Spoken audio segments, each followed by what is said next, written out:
Hi! In front of me is Hotwav T5 Pro, and today I would like to show you how you can disable Google passwords autofill.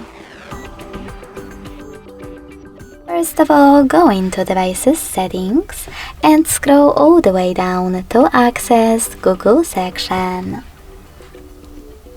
Now tap on Autofill, Autofill with Google, and this switcher next to Use Autofill with Google.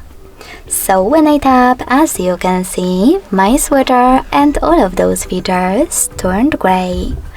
That means that autofill is disabled, but you can always enable it by tapping on the same switcher one more time.